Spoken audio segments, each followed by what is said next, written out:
Welcome to the space for transformational leaders to unleash their magic, see better client results, work lighter, and live sourced. Hello and welcome. This is Darla LeDoux. I am the founder of Sourced and author of Shift the Field. I am here with Tara Galliano. Tara is a certified sourced leader. She is a sexual empowerment coach, and I'm going to read a little bit of her formal bio in just a minute. But welcome, Tara. Yay. Thanks so much for having me here, Darla. It's a pleasure to be with you. I always love your captivating background. Thank you. Ooh, it's a vision board. I love it. So guys, just a little bit about Tara. We are going to be talking today about what it is to lead Sourced, and specifically about magic and how Tara creates magic in her work as a sexual empowerment coach. But first, let me just share a little bit about Tara. You've got to get her book, so we'll start there. Tara is the author of Rediscovering My Body.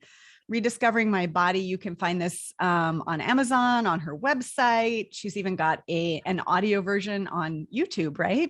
I do, yeah. It's got amazing exercises that will be really eye-opening for you as you think about your relationship to your body and your sexuality.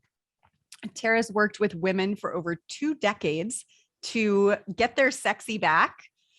She knows there is pleasure in the body beyond our wildest dreams and that every woman can access it.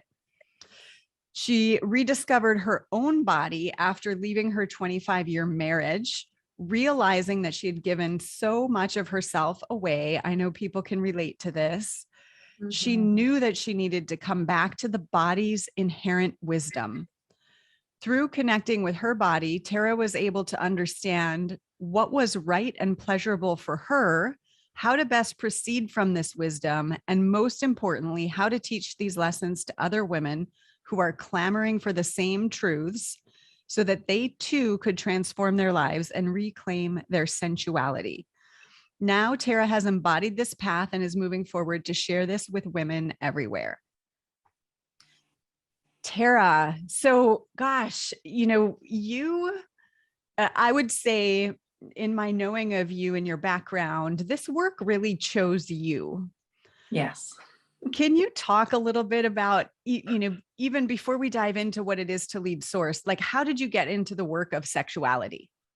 Yeah, I mean, I would say that it really was about the work choosing me. And I think about the human design work that you and I have engaged in and how I am responding to what it is that comes to me. And that really was what happened, is that I was trained as a clinician, got certified as, or got licensed as a professional counselor. And from the moment I hung out my shingle, people were wanting to speak with me about sex, sexuality, relationships, sexual preferences, and all of these things that I'd actually not studied in my graduate program because we had 0 classes on human sexuality. And so I needed to get up to speed.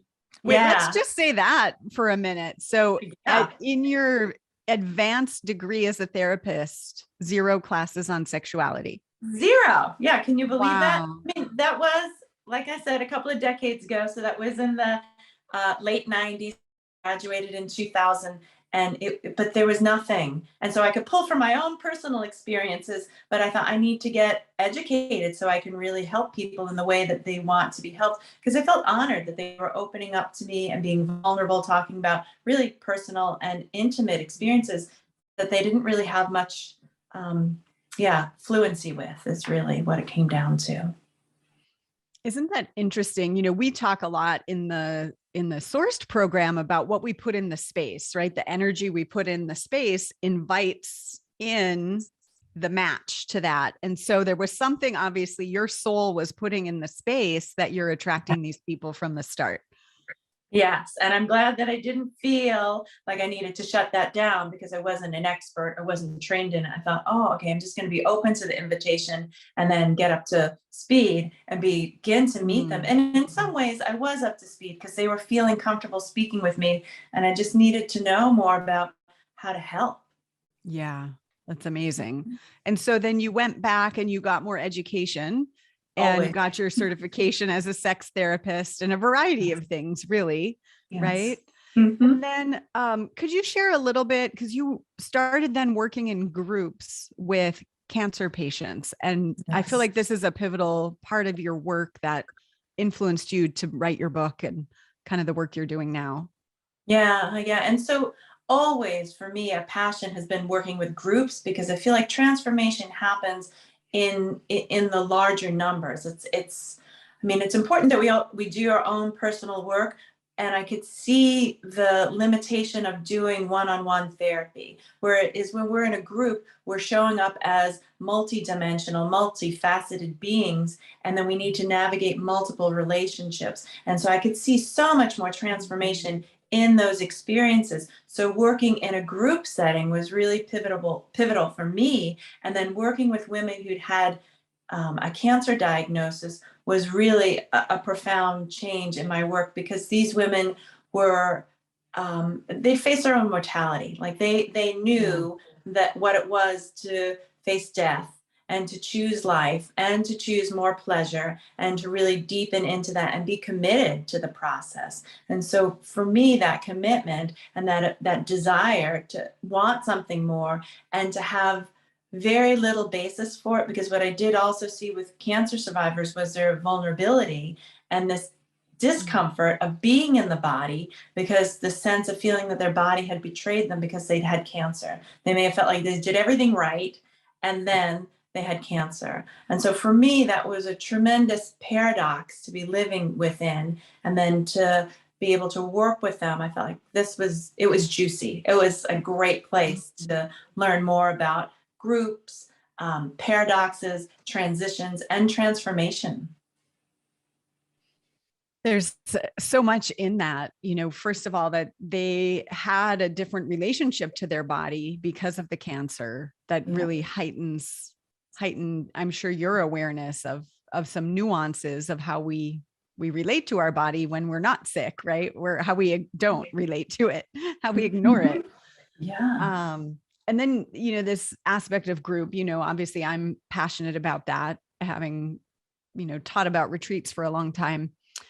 Um, it's one thing to show up in relationship with your therapist, Yeah. and then you have the preconceived idea of who you are, and it's going to show up just in this certain way.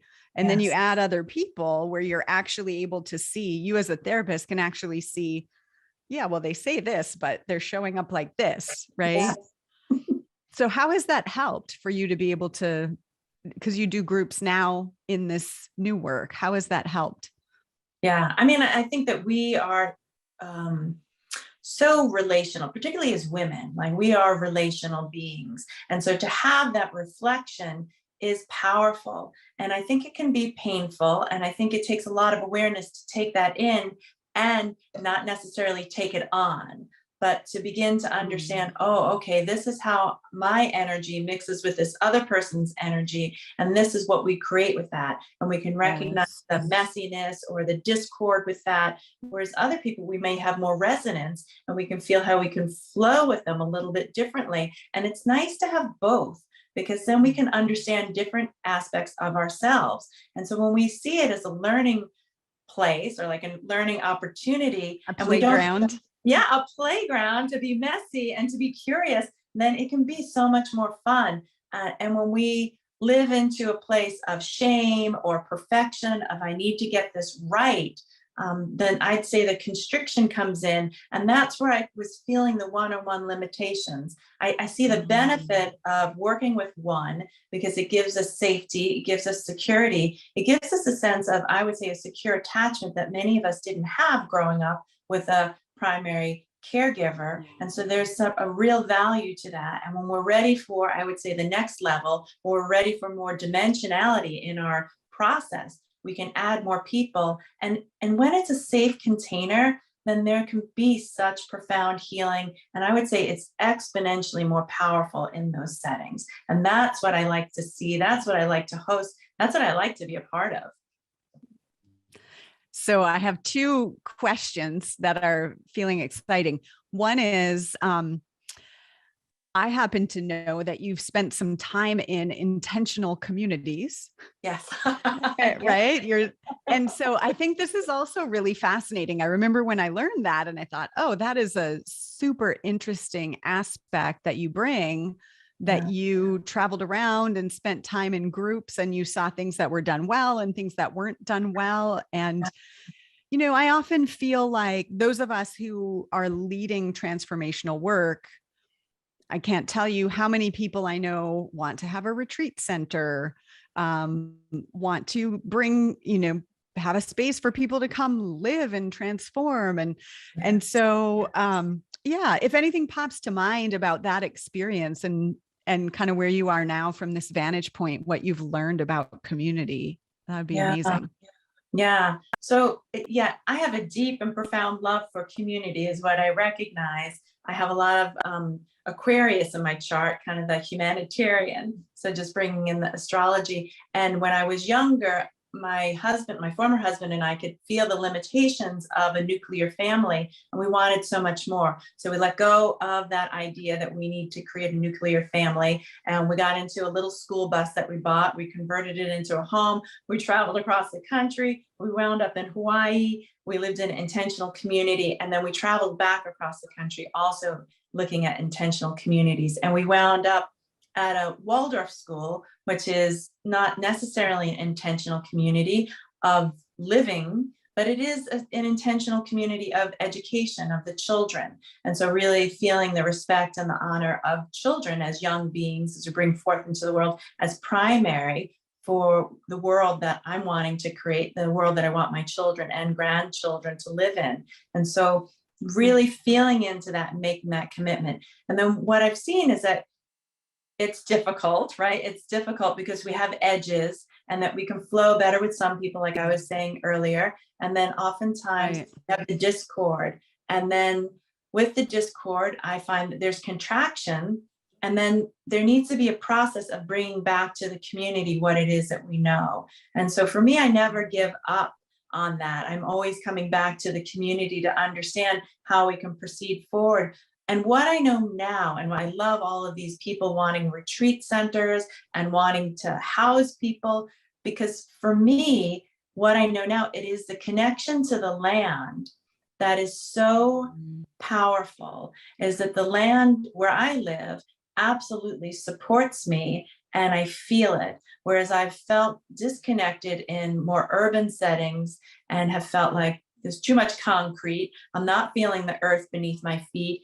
And then I'm not in my coherent field. And when I'm not in my coherent field, I'm not serving people in my best, and I'm not serving myself in my best. And so finding the land where I can be was really critical. And I loved Hawaii. I loved the big island of Hawaii, where that felt nurturing to me. And now I live in Northern California, and that feels nurturing to me. I lived in Colorado for many years, and it was good enough, but the dryness, the altitude, it wasn't as nurturing and nourishing and supportive. And now I know that that's a really critical feature of the land supports us, like our connection to the Mother Earth supports us, so we can show up as these vibrant beings, so then we can help support our brothers and sisters. And that's how I see community will grow. Beautiful. Which Yeah. makes me think about the sacred sites Yes. and your vision. So I'd love to just spend, a minute or two on that, and then we'll talk about sex and our bodies.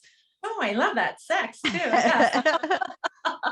So, so the downloads that I'm getting these days are really around sacred geometry and sacred sites, and how the earth is filled with sacred geometry. I mean, it's in nature, we can see it, and it's also on the map, like it's in geography. And there are vortexes and there are sacred sites that hold more energy, that we as humans over eons have been attracted to and have held ceremony and have held ritual. And in those places, then there's a power there that is inherent in the earth, but also has been tended to and cultivated.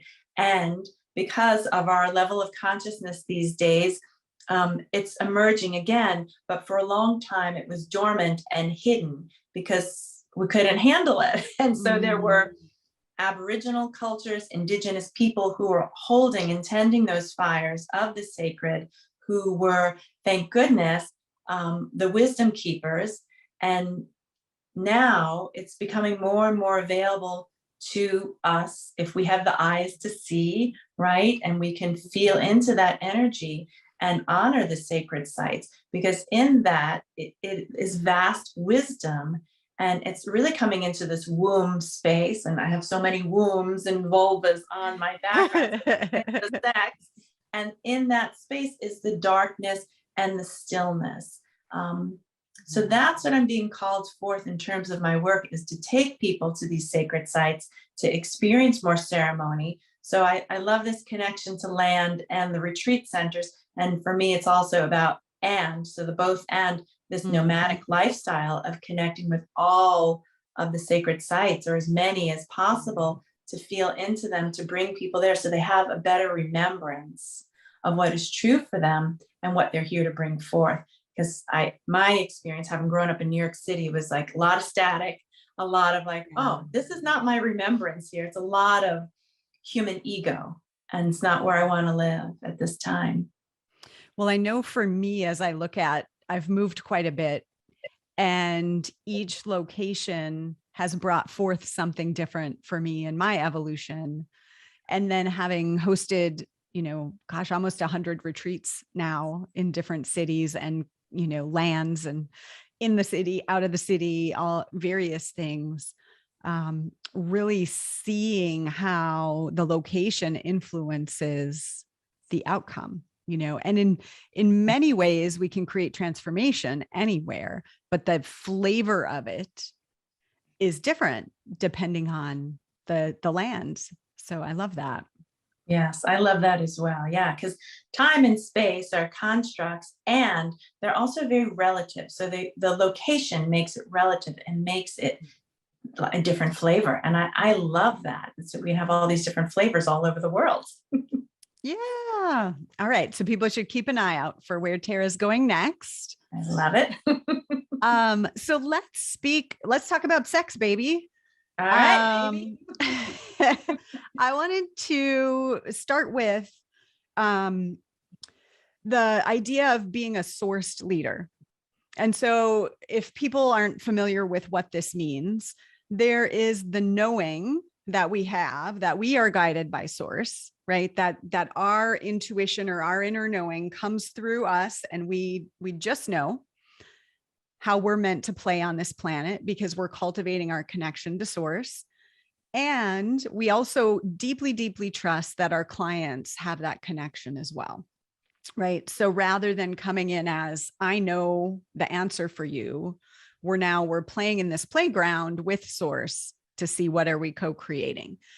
And so I'm curious, as you think about, you had the therapy hat and then the coaching hat, and not that they're hats, right? Because we're integrated, but the therapy, there are certain ways of doing things, right? Or at least paperwork. That then when you shift out of the therapeutic approach goes away.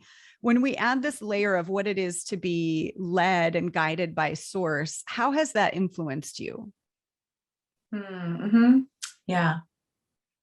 So I'm feeling into that. I think one of the biggest things that I'm noticing is my ability to show up for my clients. So as a therapist, and my training was in a psychodynamic background, so I am a blank slate, right? And then the projections are thrust upon me and I navigate them, right? Using my shields and not taking it on and like, woo. And now as a source that leader, sounds very warlike. I mean, it felt like it's like, okay, I'm just taking on people's projections and understanding them, and very cerebral. But now I'm much more embodied, and also understanding that I get to show up as well, is that who I am is part of the magic, and that being a blank slate was a part of my developmental process and part of my training as a clinician. And it doesn't end there, and that there's a lot more potency when I show up as all of Tara and meet my clients so I can see all of who they are and who they're becoming. I love that. I love that, especially when we think about that conversation we had about community and the different people and the different energies bring out different things in us. Yes. And so if you're trying to be a blank slate, that's not life. Right. So you lose that richness of what it is to interact. Yes. Yeah. Oh, that's so fascinating. It was. I mean, and it was very Freudian. And so psychoanalytic. And so it came from this, I would say, background that was not embodied. It was much more cerebral, and defensive in posture. And so that's kind of like where that shielding came from. Whereas this experience for me is more feminine and receptive. Like I can embrace the feminine qualities of passivity, receptivity, surrender, and acknowledging, that feels very different from the posturing of the psychoanalytic background that I was trained in. Yeah. Mm-hmm. And you use the word embodied, Mm-hmm. which is so important. And, you know, we, in the certification program, we look at like this dance or this balance between the client having their own answer, right? Which coaching is generally coming from that place. The client has the answer, you ask the questions. And as a coach, you might ask, 12 questions to get to something, and then they still might dance around it, right? And I know myself as a client, I know I've been slippery before where it's like, oh, I don't want to go there. Let me say this instead. Yep. Or no, I don't think it's that. It must be this. Look over here. And so the magic, when you're embodied as the coach, you have a knowing. And so there's the knowing that you might have or sense or feel. And then there's your client who's also got their connection to source. And it's a little bit of a dance. Mm-hmm. So how has that been helpful as you've navigated this world of sexual empowerment? How has it been helpful to be able to say, well, I'm getting this. I mean, I don't want to put words in your mouth, but I would say, well, this is what I'm sensing. What are you sensing? Where there's more of a togetherness. Yeah. I think I'm just feeling into it. Like, yeah, I think one of the pieces is that as a sex therapist, it's always been about the embodiment process, because the sex is about being in the body.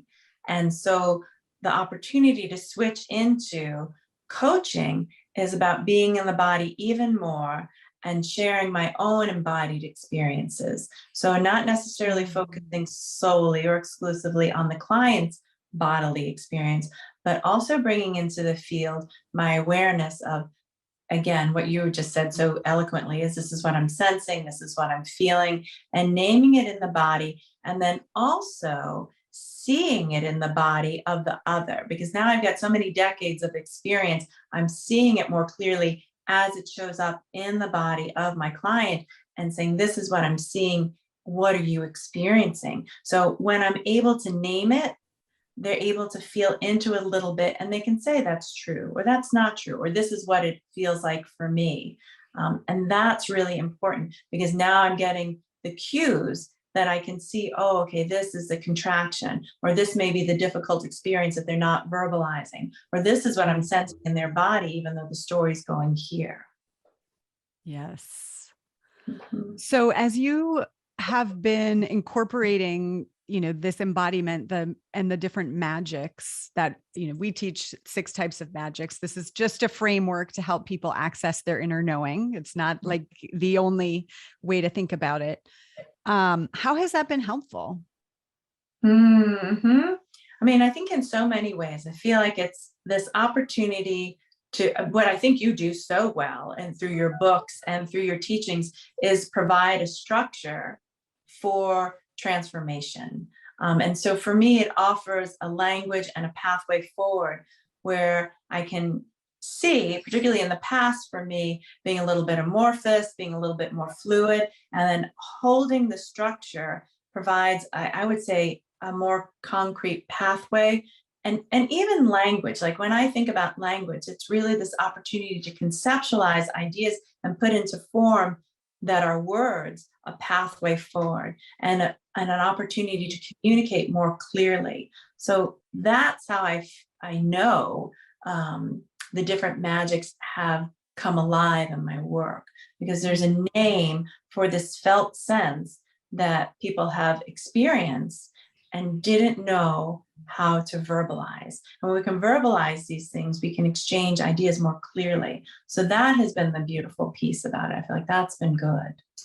Amazing. So let's ground this a little bit. So Mhm. let's say someone has a knowing that shows up as vibrational Mhm. and they're in the bedroom. Mhm. How would that help them know what they want, be able to speak up, right? Because these are the things you help people with, just to underline, right? Is Yes. that helping women to know what they actually want, what feels good, what doesn't, Yeah. to map their bodies and see what they love about their bodies, what they judge about their bodies. And I would imagine sometimes people don't know. I'd say by and large, a lot of my clients don't know. And I think part of that is our training in educational institutions is to think, right? Therefore, I am. It's Right. this Cartesian model of cerebral knowledge, which is great and valid, and also limiting when it's not in the body, because there's so much more information in the body. So when we template from another person that bodily or felt sense, we get things in a very different way. And Mm. when we don't know how to, Can you say that again? Because I Mhm, think that language is really helpful. When we template what we get, mhm, can you mhm. describe that a little bit? Yes, yeah. So I work with lots of different teachers and coaches in addition to the work that I do with clients.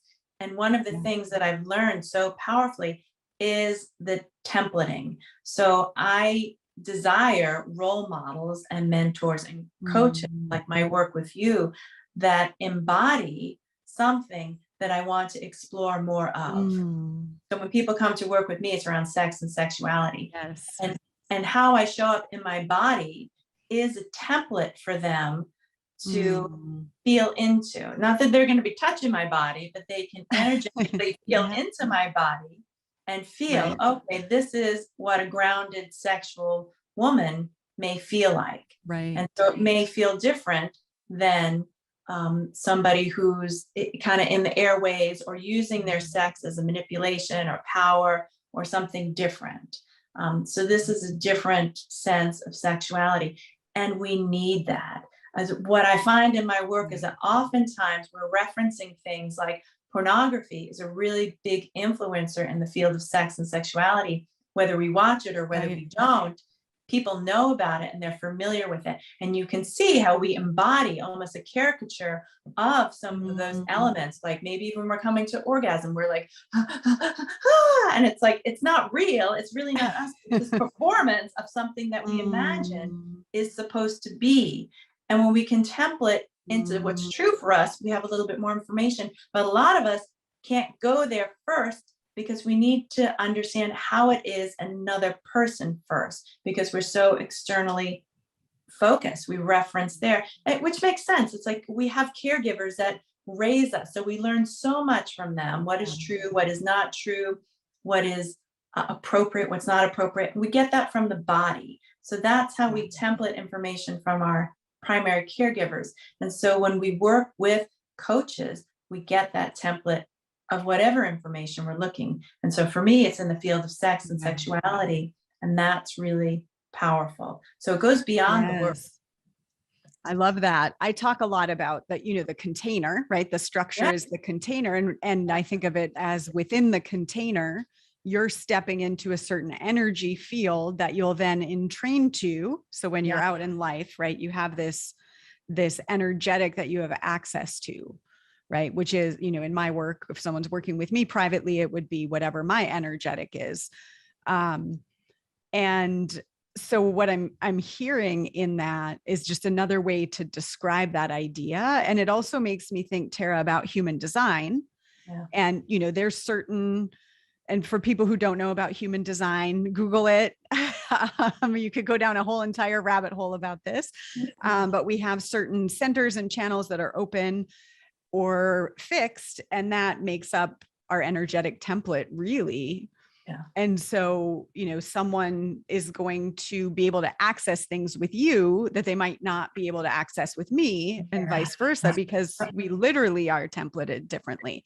Yes. And then as we transform, we continue to shift that. That's so fascinating, especially thinking about working in groups.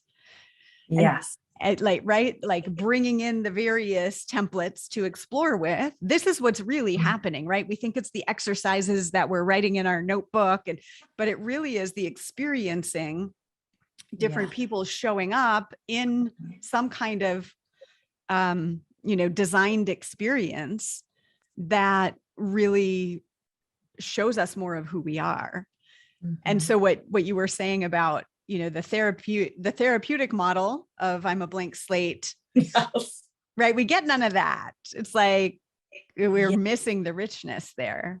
Yes. And we're missing the richness. We're really missing the essence of what it is that we truly, I believe, desire. It's like my desire when I'm exploring in the field of sex and sexuality is intimacy. And I want to know myself, and I really want to know my partner. I want to know the experience. I want to feel deeply into that.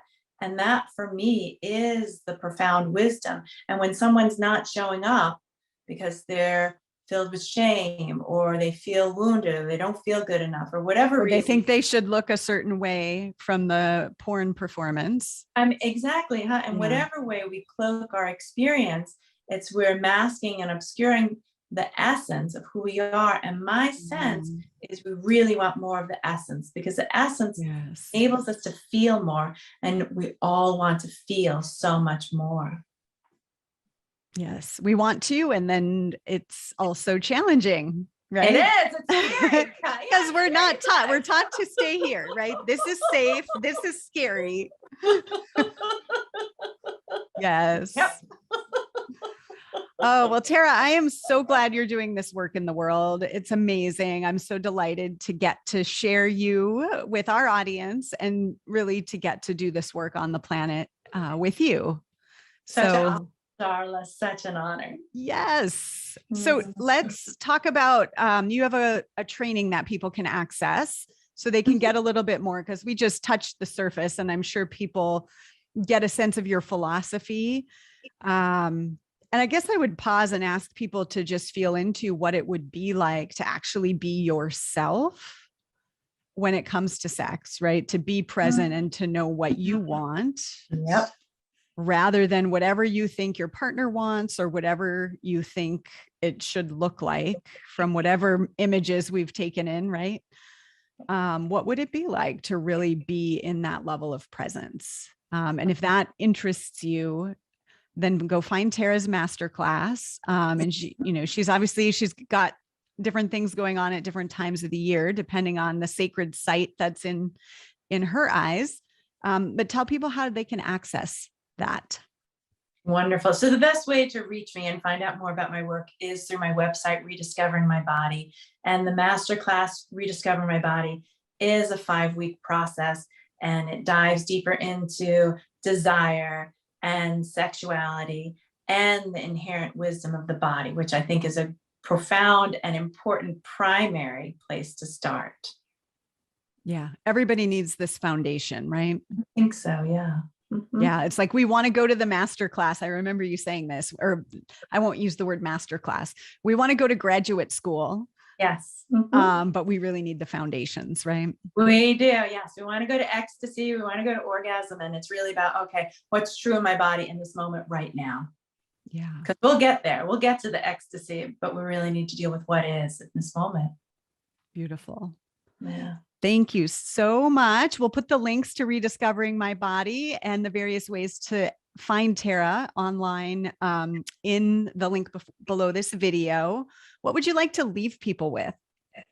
Yeah, I mean, my sense is that there's so much more fun. There's so much more creativity. There's so much more imagination that we can employ as we're exploring our bodies. It's really not about perfection. It's not really about getting it right. It's really about contacting and investing in the joy within ourselves. Mm. When we feel that within ourselves, then it's like it just bubbles over. And so that's what I feel like is the opportunity with sex and sexuality, to really tap into that joy of just being. Yes. I would call that the sourced energy in the moment. I love it. And so Right? it is. Like that's all that there is. That is Yeah. all that there is. Effortlessly. Yeah. Beautiful. Thank you, Tara. My Mwah. pleasure. Have an amazing day. Thanks everyone for watching, and we'll see you soon. Mhm.